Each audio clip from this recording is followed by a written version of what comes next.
Hi, and welcome to the third video in our series looking at smoking cessation and talking about some of the new technology that's offered by Nicorette.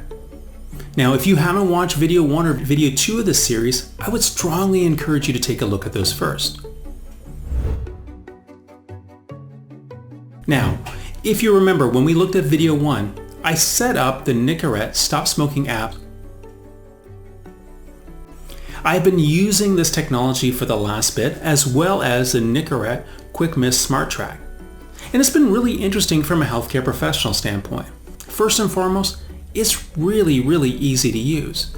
So it takes literally seconds for an individual to track a cigarette that they're smoking or use of NRT, either with an NFID with this device, so you can just tap it onto your smartphone device, which I showed you in the first video, or through manually enter in if someone was using gum, lozenges, or some other type of NRT. What's been really interesting is it gets a really good view of how the person is using it. And we know as soon as patients start tracking what they're actually doing, this can actually lead to some of those cigarettes not being done because they actually require them or need them to reduce withdrawal symptoms, but strictly out of habit. And by tracking this, we may be able to identify this tobacco use, and this may end up reducing it without doing anything else. So here's the data for our fictional patient. I've opened up the Nicorette Stop Smoking app, and here's what you see when you go into the tobacco usage. There's today, for the week, and for the month. And what I'm showing you here is the weekly data. You can see here that the patient has actually used their NRT 26 times and have used tobacco 68 individual cigarettes over the course of that week. What's fascinating with this is the first time in any of the patients and any of the technologies that we've used that we can actually see what our patients are doing when they leave the primary care setting. So here's a patient, and you can see this is kind of a typical pattern. Some days we have high tobacco use, some days we have lower tobacco use and higher NRT use, and it kind of varies. And this is especially important in a patient that's looking at reducing a quit. What's great about this is that this can be actually a springboard to conversations. We can look at a patient. Now, if you look at the graph on Monday, Wednesday, and Thursday, it's relatively low tobacco use for this individual patient. So what we may want to do is kind of focus on those days and say, what was going well those days that you ended up using less tobacco? And likewise, we can do the flip.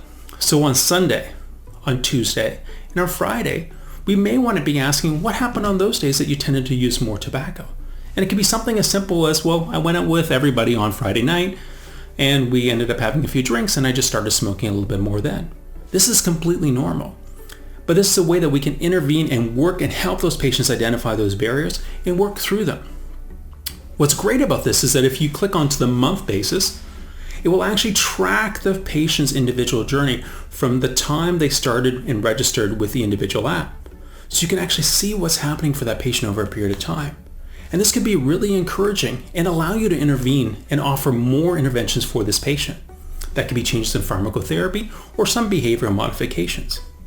Now let's look at some of the pharmacotherapy and behavioral modifications that you can recommend to your patients based on some of the data that you see within the app. Now first and foremost, I want to ask your patients if they have any questions or concerns. And that can really help to direct some of the counseling information that you provide to the patients. So one of the things that may come up is, well, the patient saying, well, I'm still using quite a bit of tobacco because I'm having constant cravings. Well, that's an opportunity to intervene.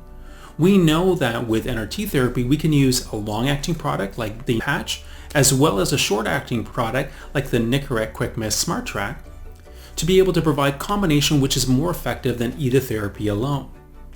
And this is something that you may want to recommend if a patient's having those constant cravings. Patients may be worried about, I'm kind of worried about smoking with NRT use. And back in the day, this was a real concern. But as we've seen over this period of time and on label, in indication, we can now recommend for patients that they can continue to smoke and use NRT safely and effectively. What happens when the patient gets to the point when they have no tobacco use? Well, the key thing here is, remember, I want you to think about nicotine like similar other substance use disorders. So as a patient gets down to zero, we don't want to pull them off the product relatively quickly. If we can maintain that patient on NRT for a while and then slowly taper them off, we're likely to see less potential risk for relapse. And another concern for patients is length of NRT.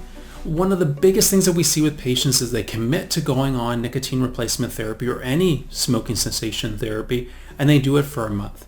And they think, well, I've quit smoking, I'm fine, everything is okay.